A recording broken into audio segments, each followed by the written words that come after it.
الحمد للہ وکفا والصلاة والسلام علی سید الرسل وخاتم الانبیاء اما بعد۔ محترم سامعین، جب مسلمانوں نے جنگ جیت لی تو بزاخہ میں مرتدین طلحہ اسدی کے پاس جمع ہو گئے کہ اب آپ کا کیا حکم ہے۔ اس نے سواری تیار کر کے بیوی بچوں کو اس پر بٹھایا اور بھاگنے لگا، اور قوم کو یہ پیغام دیا کہ میں جو کچھ کر رہا ہوں ہر شخص ایسا ہی کرے، یعنی بھاگنے کی کوشش کرے۔ طلحہ اسدی بھاگتے بھاگتے شام پہنچ گیا، ایک عرصے تک وہاں رہا اور پھر تائب ہو کر دوبارہ مسلمان ہوا۔ خلاصہ یہ کہ طلحہ اسدی شام کی طرف بھاگ گیا۔ اس کا بھائی سلمہ بن خالد بھی مسلمانوں کی قید میں آ گیا۔ اس نے درخواست کی کہ مجھے قید کی جگہ قتل کر دو، چنانچہ اس کو قتل کر دیا گیا اور احمق مطاع قید ہوا۔ میدان بزاخہ صاف ہوا۔ کفر کے سرغنے بھاگ چکے تھے، مرے پڑے تھے یا زنجیروں میں جکڑے ہوئے تھے۔ حضرت سیدنا صدیق اکبر رضی اللہ تعالی عنہ ان کے پاس طلحہ اسدی اور کچھ اور قیدی بھیج دیے گئے تاکہ وہ اپنی ثوابدید کے مطابق فیصلہ صادر فرمائیں۔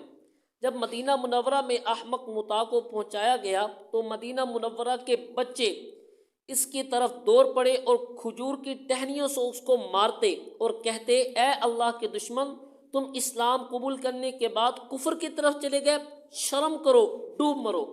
ادھر حضرت خالد رضی اللہ تعالیٰ عنہ کے ہاتھ میں بزاخہ میں جتنے قیدی آئے تھے سب کو اکٹھا کیا اور خندقیں کھود کر آگ جلائی، اور پھر ان لوگوں کو اس جلتی آگ میں ڈال کر جلا دیا گیا۔ بعض مسلمانوں نے حضرت خالد رضی اللہ تعالیٰ عنہ کو اس کے سوا کسی اور سزا کا مشورہ دیا، لیکن حضرت خالد رضی اللہ تعالیٰ عنہ نے فرمایا کہ مجھے حضرت صدیق اکبر رضی اللہ تعالیٰ عنہ کا یہ حکم ہے کہ تم ان لوگوں پر کامیاب ہو گئے تو ان کو آگ میں جلا دو۔ اس طرح ان قیدیوں کا خاتمہ ہو گیا۔ ان مرتدین نے اس سے پہلے مسلمانوں کے ساتھ بھی اس طرح کا معاملہ کیا تھا، بعضوں کو جلایا، بعضوں کو پہاڑ سے گرایا تھا، بعضوں کو پتھروں کے درمیان کچلا تھا۔ تو آج جو کچھ ان کے ساتھ حضرت خالد بن ولید رضی اللہ تعالی عنہ نے سیدنا صدیق اکبر رضی اللہ تعالی عنہ کے حکم پر کیا، یہ ان لوگوں کے کیے کا بدلہ تھا اور بطور قصاص ایسا کیا گیا۔ حضرت خالد بن ولید رضی اللہ تعالی عنہ نے مکمل 1 ماہ تک بزاخہ میں اپنے لشکر کے ساتھ قیام کیا تاکہ مرتدین کی ہر طرح سے بے خونی کی جائے۔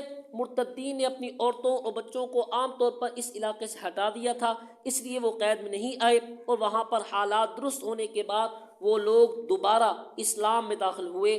اسی سلسلہ میں عمر بن معدی کرب زبیدی بھی دوبارہ مشرف با اسلام ہوئے، اور اس طرح اس علاقے میں اسلام کا کلمہ اس عظیم جہاد کے بعد بلند ہوا۔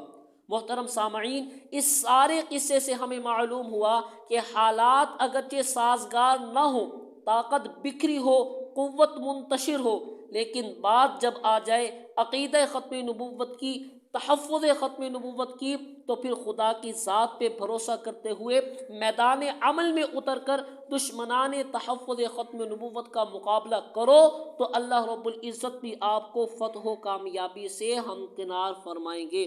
اللہ تعالی ہم سب کو ختم نبوت کی پاسبانی نصیب فرمائے۔ وآخر دعوانا ان الحمد للہ۔